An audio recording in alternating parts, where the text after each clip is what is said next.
Peter, I must congratulate you on transforming this Mersey ferry called Snowdrop into the most wonderful and I think extremely popular tour de force in monochrome and colour, and giving it this marvellous title which suits it down to the ground. Everybody Razzle Dazzle. I mean, what a great title. It sums up what you were on about. Can you sum up what you hope to achieve by doing it? Yes, the year I was asked to do it was 2014, which was the centenary of the beginning of the First World War. So the first mood was rather kind of sombre and in memory of that. And my first sort of designs were like that. We moved into 2015, that centenary had gone, and slowly the idea of it being a bit less sombre appeared. And at that point, there's a song by Chubby Checker called Everybody Razzle Dazzle. So I based it on that, but then discovered that they actually used the phrase Razzle Dazzle with the original Dazzle paintings, which you would know already, I'm sure. So that was how it started. It was generated on the computer with a few trips here to kind of measure snowdrop and things like that, and then finally launched, I think, 2 years ago. That's right. And yes, I mean, you're quite right to bring up the notion that it all began in the First World War, because it was an extraordinary moment when they suddenly decided towards the end of the war that dazzle camouflage, as they termed it, would be a wonderful source of visual protection against U-boat enemy threat, which was destroying ship after ship after ship on the ocean. And it was one of those moments when even people who hated modern art realized that the whole notion of transferring dazzle, in other words, optical dazzle, abstract art almost, into something that could protect military vessels was to be not only recommended, but supported in every way. And there's one artist, one British artist in particular, who was totally inspired by it, not only helping to design the dazzle camouflage, but also to do wonderful images of his own, and that's Edward Wadsworth. So there's a whole history behind this, isn't there, which is completely fascinating. Yeah. I mean, in that case, with Wadsworth, did the futurist art come first, or did it come out of the dazzle ships?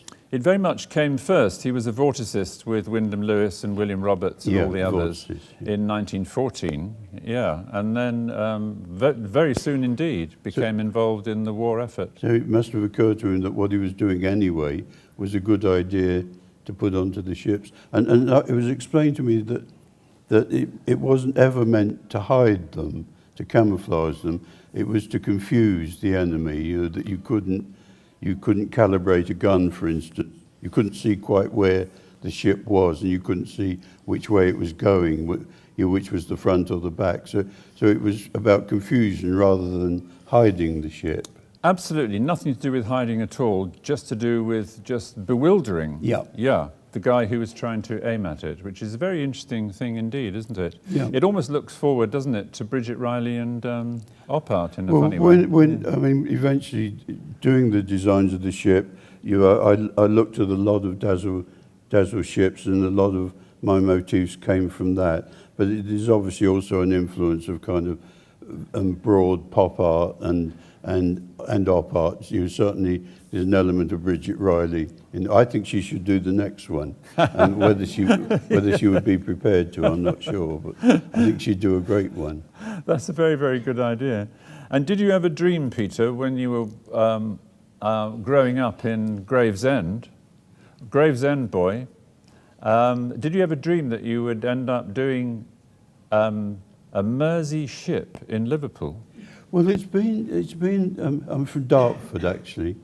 It's a big definition. I went to school in Gravesend, but Dartford is it's a weird phenomenon to come from Dartford, so we won't go there. But no, Peter, you must tell me why it's weird. It's that odd little. It's the first town out of Greater London, and people from that strip of of the Thames, the south bank of the Thames. It's between the Cockney and the yokel.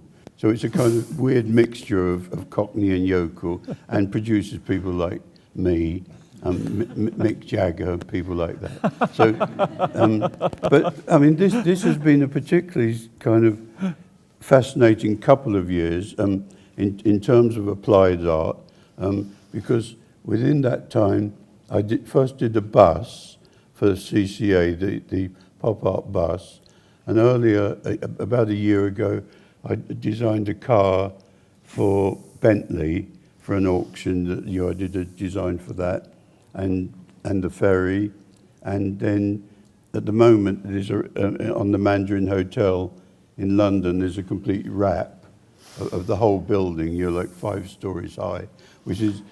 I mean, it's not. People say, "Oh, it's a new Sergeant Pepper." It's a new crowd. I mean, I did crowds before I did Sergeant Pepper, and it's a new crowd. So it's been a very exciting year for both the fine art element and the applied arts, and more or less kind of culminating with the ferry. And you're in your mid-80s now, but it's true to say, isn't it, that artists like you would never dream of retiring. I mean, what's the point? No, as long as you can do it, you don't stop. There are times when I think, well, maybe today I will retire. You get tired, but no, hopefully I'm still working well, and my eyes are good, my hands are steady, and I can still do it. And I'm doing. You probably know that I did this phenomena of deciding myself that I was in my late period when I was 75. So for 10 years,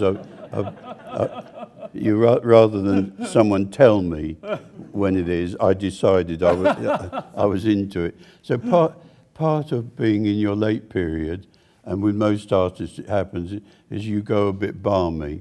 That Picasso did that very wonderful kind of late erotic work, and someone like the Belgian artist who Dury, all his life painted kind of quiet squares bathed in moonlight, and suddenly started painting knights in armour and mad battles and things like that. So I've given myself the right to do whatever I want to do, and at the moment I'm doing a series of watercolours called Party that are quite eccentric. Yeah. I'll be showing.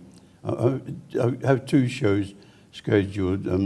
The Waddington Cousteau are taking a stand at Frieze Masters, and they're going to recreate a room, your space that vaguely recreates my studio. So I'm working towards that. And then a drawing show. I'm sure that'll be fascinating, yeah. It's all the work has to be pre-1980, I think. So, and it's been done already, I think, by somebody else, but it'll be fascinating to do it. Yeah. And then a drawing show, which is drawings and watercolours, culminating with these party watercolours. That will be next summer. So that's what I'm working on at the moment. Yeah. Well, it sounds as if, like a lot of artists in their late period, which I love the phrase, you're actually not only continuing to work, but pushing the boundaries. And that's what's so fascinating about good artists in their late period, that they really do that. I mean, I'm thinking of people like Titian, for example, who really did do that right up until the end. He was breaking all the rules, in fact. And I think that's great. But can I just take you back now to the moment when, if there is a moment, when you first realized when you were a boy that art was the thing and you wanted to be an artist? Yeah, it was very specific. I'd been a child of the Second World War. So in 1945, I was 13, came back from being evacuated, got a place at the local technical school, and went for an interview. I would have followed it. My father was an electrician. The family were kind of in the building trade. So I was going in that direction. And at the interview at the technical school in Gravesend, they said the art school is part of the technical school. If you want to go to art school, it's just around the corner. Go around now, do a drawing exam, and go to art school. There was it was childhood, and then being an art student overnight, literally, at the age of 13. So I was never a child prodigy, or didn't even draw much during the wartime. It started there.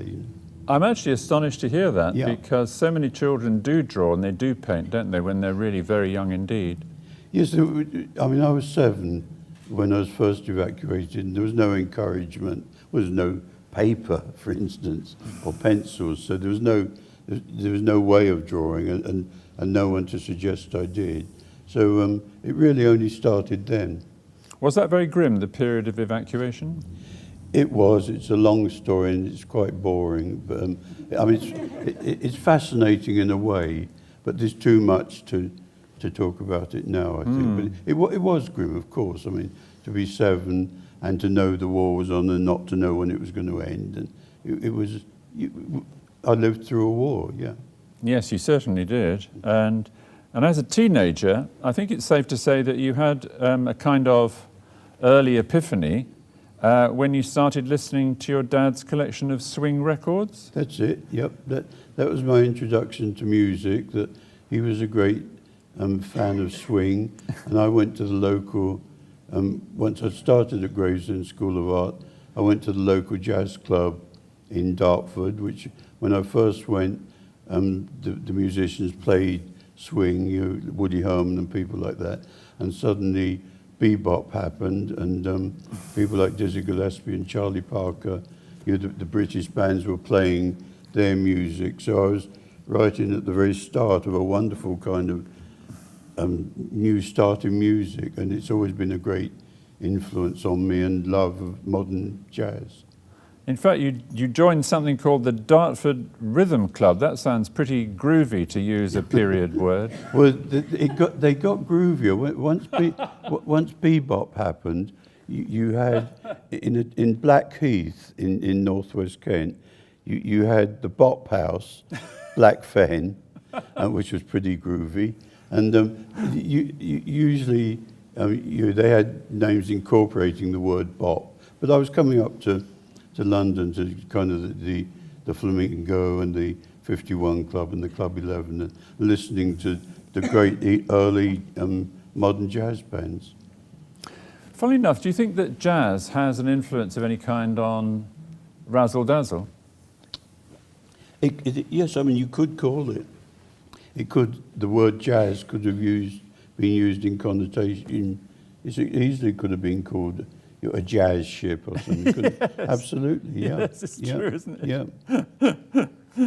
And also movies must have been a crucial influence for you as well. Did you love going to the cinema from an early age? Well, my mum went to the cinema all the time, and so took me from being took me as a babe in arms.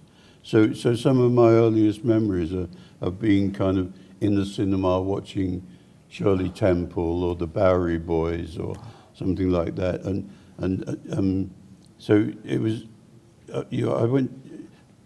I kind of had enforced going to the cinema, but then always loved the cinema. Much less recently, I think, as a phenomena, going to the cinema has changed, hasn't it? But I've seen a lot of films. I remember growing up in the 50s myself that it was incredibly exciting going to what we called the flicks. Yeah, absolutely. I was in one of the evacuations in Worcester. I was in the ABC Miners fan club, the Saturday morning clubs, and they were wonderful. Oh, yeah. Yep. Yep. Crucial, yeah. Are there any films or film stars you can single out now as being of particular influence? Well, I think when I've used film stars as a phenomena, I've always just chosen the main one. So in music, for instance, I've often used Elvis, where Elvis wasn't my particular hero. I mean, I've done pictures about the Everly Brothers and Chuck Berry and Bo Diddley, but Elvis is the main icon, so that's why he appears. And in cinema, it's the same. I mean, the main blonde has to be Marilyn Monroe, for instance. So although along the line Kim Novak appears and Jane Mansfield. Marilyn Monroe is the main symbol of being a blonde film star, and I've often just gone that way. Some Like It Hot was pretty special, wasn't it? Yeah. Yeah, my first wife's father art directed it. Yeah, Ted Harworth. There you go. I did not know that, Yeah, Peter. yeah. That is a revelation that has been released now in Liverpool, okay? Yeah. As early as 1950, when you were only 18, you drew yourself as, and I quote, boy with new tie. And on the tie was an erotic image of Miss CWS, which stood for Cooperative Wholesale Society. Now, who was she, Peter? You can tell me. Well, the painting was called Boys with New Ties, and I think what was interesting about it is that they had no faces. So, and the fact that they were different sized boys meant that they were cut off at different parts of their face. So I think one of them had a mouth, and one just had a chin. So I think artistically that I was doing kind of in the shadow of Degas of cutting off the edges, and that was the interesting kind of art phenomena about it. Can't believe this. I'm really jealous, actually. You had lunch with Marlon Brando? I did, yeah. It's the same contact. It's the Ted Harworth contact. Ted directed a film called Sayonara that Marlon Brando won an Oscar for. We won other Oscars, and he was in town, and I had lunch with Ted and Marlon Brando, but he was very grumpy. He didn't want to be there. He arrived late. Brando, you mean? Brando, yeah. He ate very little and left early, so it wasn't a great lunch. But I did have lunch with him. Yeah, I did. And I guess that one of the artists whose work excited you most was Kurt Schwitters, when you developed your fascination with collage, which is very important to you, isn't it? It is, yeah. I mean, as I said earlier, I curated a show here at the Tate in Liverpool called About Collage. And for that show, I put together, the Tate had just acquired the group of small Schwitters sculptures, and they'd never been exhibited. So I brought together I think they had 11 at that point. So as well as the paper collages, we showed the 11 small sculptures here in Liverpool as a kind of, the first time they'd ever been seen together. Yeah. But I was told about collage by Richard Smith, who was my roommate at that time, and he had a friend called Yasha Reichardt, whose family whose uncle and aunt were the Weathersons, I think they were called, and they were friends of Schwitter's, and Dick taught me about collage, and we both used to make collages together, and it's something that I use constantly right up to now. Absolutely, and you were also aware, weren't you, of, which a lot of people who think about pop art might be surprised at, you were also very aware of hard edge abstract painting in the US, and you actually longed to visit the US, didn't you?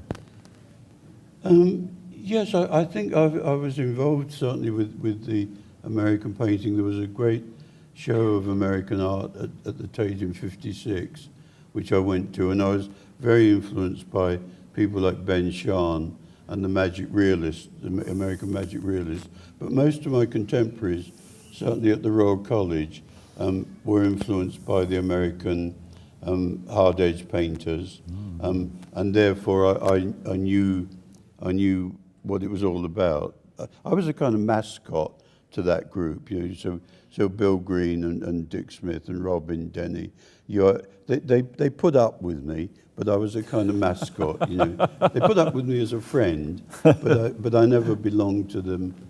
Belonged to that group as a painter. No, but in 1963, when you were, I think, 31, you finally travelled over to California. It was, wasn't it? Yeah. And there's one memory you have, isn't there, of driving along Venice Beach in a very, very cool Corvette Stingray, listening to the Beach Boys. Yeah. I mean, Peter, that's pretty cool, isn't it? It's a cool image, isn't it? Yeah. It's more Ted Harworth that we. Jan Harworth was from LA, and he met us at the station in a gold Corvette Stingray, brand new, and lent it to us for the duration of the trip. And we were driving in Venice Beach, listening to the Beach Boys. Very early on, that would have been. And since then, Brian Wilson has been a great hero and still is. Yeah. And right about the same time, you painted John, Paul, George, and Ringo. You probably never heard of them. They're members of a group called the Beatles. Yeah. In a work called the 1962 Beatles, which shows them looking strangely subdued at an early stage in their careers when they just returned from this residency in Germany. And only George Harrison is grinning, isn't he?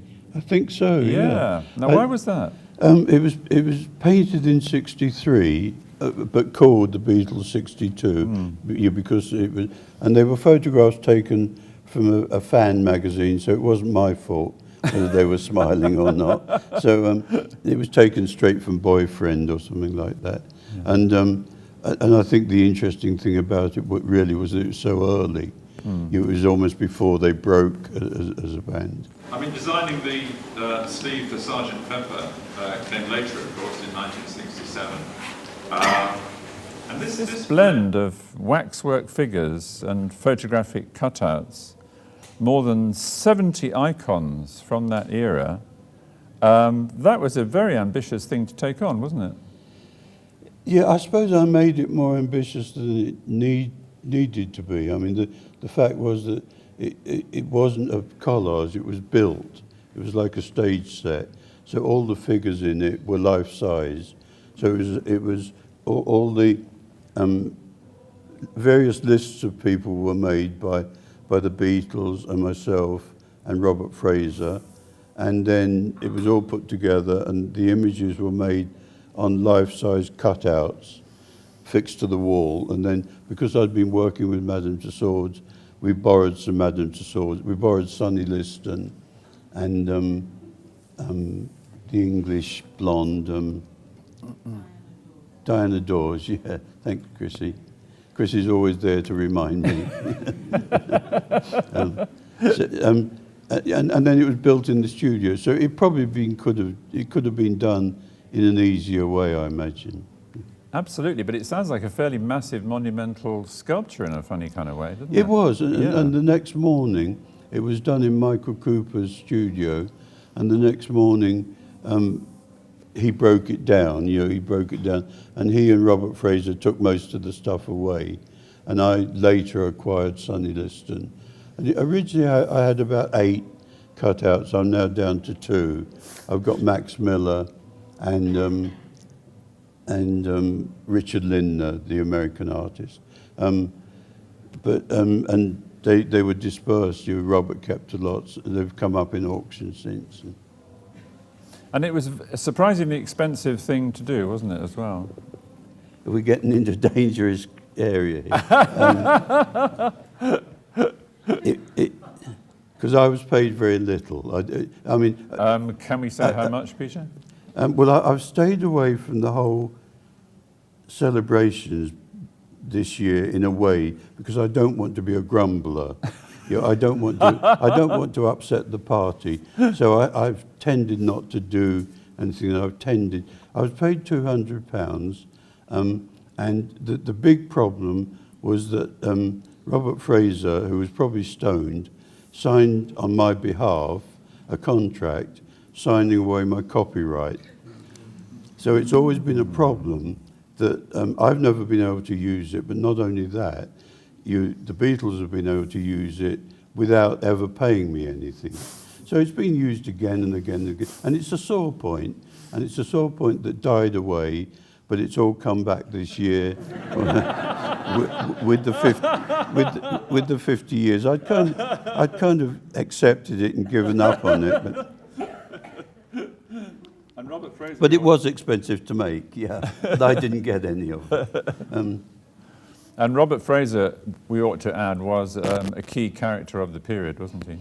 Robert Fraser was my dealer, my gallery, and later in all the goings-on of Sergeant Pepper, it had to be established whether he was also my agent. and lawyers decided he was my agent, therefore had the right to sign a contract on my behalf, even though I knew nothing about the contract. But he was a great dealer. I mean, he brought over most of the American artists he brought over Warhol first, and Oldenburg and Liechtenstein. Terrific dealer, a young kind of dandy, as I say, stoned most of the time, and probably the Beatles and the Stones drug dealer, I suspect. Well, he was, yeah, he was. He's dead. He's not going to sue me, but. How'd you know? Well, by the end of the 60s, you were in a very different frame of mind, weren't you? Because you decided that. Oh, yeah. Sorry about that. The mic. By the end of the 60s, you were in a very different frame of mind because you decided to up shop, leave London, and move to the West Country. So pop art was left behind, and you became a ruralist. So why did you make such a massive change at that point? I don't think it was ever a case of kind of crossing out pop art and writing ruralist. The pop art has always been there and has never gone. I mean, pop art as a movement probably lasted. It was a serious movement, probably from 59 to 63. But the reasons I did what I became known as my pop art were still there. I mean, the people I was interested in, I still painted about, and I still make things which could be called pop art. It didn't go.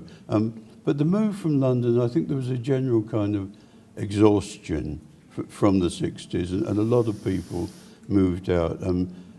Howard Hodgkin went to the West Country, Dick Smith did, Joe Tilson did, and I moved to the West Country. It was a general mood that the 60s was over. So for the 70s, I lived in Somerset, and we formed the Ruralists almost as a kind of protection. There were very few people at that point painting sentimental, figurative pictures and being taken seriously. I've probably battled with you over this over the years. We probably had our words, I imagine, but we were pretty much attacked by a lot of critics, and in self-defense became quite kind of art political, and it lasted from 75, and kind of it broke up for me when Jan Harworth and I separated in 79, and I came back from London. A ruralist is someone, the dictionary definition, someone who moves from the city to the country, and I moved from the country back to London, and therefore, by definition, ruralism ended for me then. And as a ruralist, you lived in a former railway station, didn't you? I did, yeah. Yeah, what was that like? It was nice. Beaching was just closing all the railways, and there was a line that went from Bath to Bournemouth called the Somerset and Dorset Light Railway, where they filmed Titfield Thunderbolt was filmed on that stretch of line. I remember it well because I grew up in Bath. Oh, did you? You knew it went from Green Street down to Bournemouth every day. There's an express went down, and we were told about the stations being closed. Rode the line from halfway up from Shepton Mallet, and liked Wellow very much, and made an offer, and eventually bought it. And how much did your work change during that period, would you say? Well, I think it's always kind of shuffled about. So I'd started already the illustrations to Alice Through the Looking Glass before we moved. So the first works I did there was to finish those. There was a change during the actual years of ruralism where the people, the cast, became different. The cast moved from sometimes being people like strippers to being fairies, for instance. You're being influenced by Richard Dadd and introducing the fairy back into art. So there was a difference in the cast list, but the work has always been very consistent. I mean, the actual realist painting, the figurative painting, has changed very little, and it's still the same. Yes, although the people changed, and now, I mean, just recently, for this show, I've become well. I've always been interested in tattooing, but I've been doing a whole series of work about tattooing, and I went through an old folder, and I've converted about 3 half-finished fairies into tattooed ladies now, which was a big transition. It's very interesting you mentioned Richard Dad, because he's an extraordinary example of a very, very gifted, very young artist who suddenly went completely mad, didn't he? Because he took his father out for a walk in the park and killed him. Yeah. I mean, how weird is that? I think his reasons were good. I think he wanted to save him from having a very terrible life. I mean, perhaps he felt awful and wanted to save his father from having to live the rest of his life. I think his motives were good, but it was he was in Bedlam from then on. Yes, he ended up in Bedlam, but he carried on working as an artist, didn't he? Painting wonderful pictures. I mean, the Fairy Feller's masterstroke was painted in Bedlam, and luckily the man who ran Bedlam at that time was very sympathetic and supplied him with paints and canvases and things, and he very happily painted the rest of his life in the asylum. Yes, he was a very enlightened medic with his own private art collection, wasn't he? Was he? Oh, yes, he was. Yeah, the medic. Oh, At, do you think Richard Dad had an influence on you? I mean, enormous influence. Oh, really? I tried to buy one once. The fairy, not the Fairy Feller's masterstroke, but I think another one came up for sale, and it's one of those things that I could almost buy it, but not quite. It was incredibly cheap at the time, but no, he was a big influence. Yeah. With the other fairy painters and Ewan Fitzgerald and people like that. Yeah, absolutely. Looking back now, Peter, do you feel that you've been very lucky in the life that you've led? Yes, lucky in life, absolutely, yeah. I mean, I've had bad times and I've had wonderful times. I faltered them because I know, as I said earlier, in the past, we've fallen out a little bit. I mean, you've been critical of my work and we've had slight fallings out. So I think I've had sometimes, I've said it before, I think the problem is that sometimes I haven't been taken seriously as a painter, as seriously as some other painters have, and that's been a default in a way. But then I can't do things like design a ferry and a car and do those things and be taken seriously in that way. So eventually, I've had an extraordinary life, and I've been lucky in what I've done. I've done almost everything I wanted to do. I've done an album cover for Brian Wilson. I've achieved I think I've achieved every ambition, and I'm now winding up. You know, I'm doing some nice work, and but I've been very lucky. I don't think you're winding up, Peter. I think you're in full flood, and I think you've got a long way still to go, haven't you? I hope so. Well, listen, thank you very, very much for talking to me. You've done it so well, and it's been a fascinating experience. And I think it's now time to open up to anybody who wants to ask you a question from the audience. Yes. Oh, do we need a microphone? Yeah, I can't shout. You have an enormous collection of artefacts, potential for a curated museum. And what does Chrissy think? I've exhibited them. I've eased Sorry, did up. everybody hear that all right? Do you want He to said repeat? that Peter has an enormous collection of artifacts, and do you have thoughts of turning it into a museum? Yeah, it's not up to me in a way. It's become a museum. The studio has become a museum. I have sort of eased back on collecting a bit, although I still have aberrations. But it depends what happens.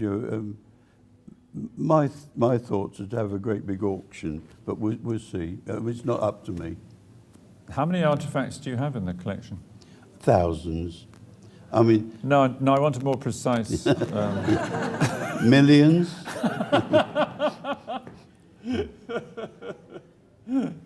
Any more questions? Yeah. Yes. Yes. Wait, let's wait for the one. Hi, Peter. Is it right that you bought 24 elephants at Chiswick auctions not so long ago? No, that's an ugly rumour. No. What happened at Chiswick Auctions, which is a wonderful auction room, they had an auction. I did a series of work, probably 2 years ago now, of battles at sea. So I collected galleons, and for instance, one of them is a battle. There are two galleons lined up side by side, but one has cowboys on, and one has Red Indians on. So, and there's another battle where military are shooting down characters from Disney. So they're shooting down Mickey Mouse and people like that. So there was an auction that had some galleons in it, and they had about 15 extraordinary ships, and almost nobody at the auction, and I was the only person bidding on these ships, and I bought 10 of them. So the room of is that not that I bought elephants, but that I did buy a new group of galleons, but including, I mean, a model about this size with the Cutty Sark, with all the rigging, with little carved figures, and everything I got that day, and I got a lot of stuff. Everything was under £2,000. I mean, for the lot, and this ship must be worth £10,000. So it was a lucky day. Yeah. A good day. Good. Thank you. Yes. What was he in Dury like as a person? Hang on. I believe you sold some art. In Dury? Yeah. Yeah, he was lovely. I taught him at Walthamstow School of Art, and we became friends. And I saw the first evening when Kilburn and the High Road played. I've got an honorary Blockheads badge. I've got the only gold Blockhead badge. I had a message from one of the Blockheads one day saying, could he come to the studio? And we sat and talked, and then another Blockhead turned up. Eventually all 7, this was after Ian died, all 7 Blockheads were there, and they presented me with the gold Blockhead badge. I should have worn it today. It's a beautiful badge. And he was a great musician, a great character. Was he like a frustrated sort of bloke, was he? Sorry? Frustrated? I think he towards the end, he was frustrated. He got polio as a child and was frustrated by having that. But as a musician, I don't think it frustrated him. It was just he couldn't do what he wanted to do. But I think he led a very full life, and the Blockheads were a great band, I think he fulfilled himself. Yeah. There's a lovely film called Sex and Drugs and Rock and Roll, which tells the story very well. Okay. Right. Well, I think we're running out of time. Are there any further questions? Last question. Oh yeah, there's. Just one regarding Andy Warhol. Did you ever meet him, and what did you think of his work? I met him about 8 times. I met him very early on. A friend of mine was a friend of his as well, and thought we should meet. But at the time, not because of art, but because we both collected fairground ephemera. And this man happened to know that I had a collection of fairground stuff, and so did Andy. So I was invited to the first factory on Union Square. Went up in the lift. Fred Hughes came to the lift door and said, "What do you want?" And I said, "Well, the person said I should meet Andy." So we very reluctantly met, But then Andy kind of warmed up, showed me all around, and you know, I met a few people there. Then over the years we met again and again. But we both in those circumstances don't talk a lot. I mean, I talk today because that's why I'm here. But so most of our meetings were monosyllabic, but I did meet about 8 times. At first, I didn't much like his work, but I think he's someone who's grown in stature. I think he certainly painted some of the great icons of pop art, Elvis, for instance, and Marilyn, and I more and more respect the art as time goes on. I think he was a great artist, it was before people like Damien Hirst and Jeff Koons. I mean, he was about product and about making art. I mean, it still could be going on now.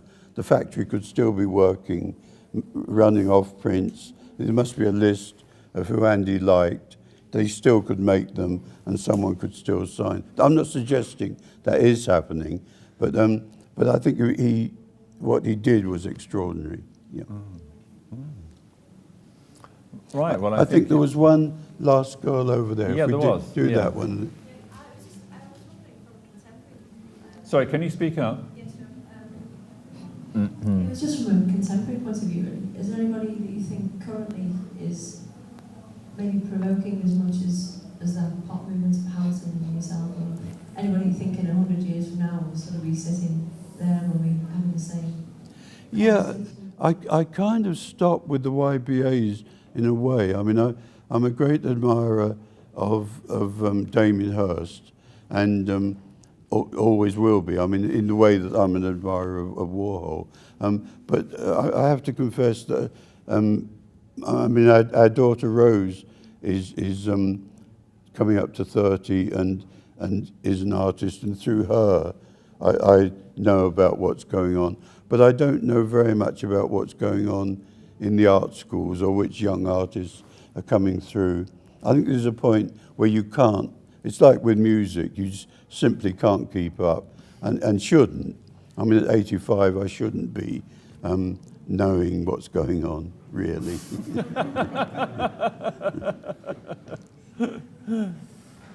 Well, Peter, it's been a real pleasure for me to talk to you, and I'm sure the audience has really enjoyed listening to what you have to say. So congratulations, and thank you very much indeed. It was lovely to be in Liverpool again. Thank you.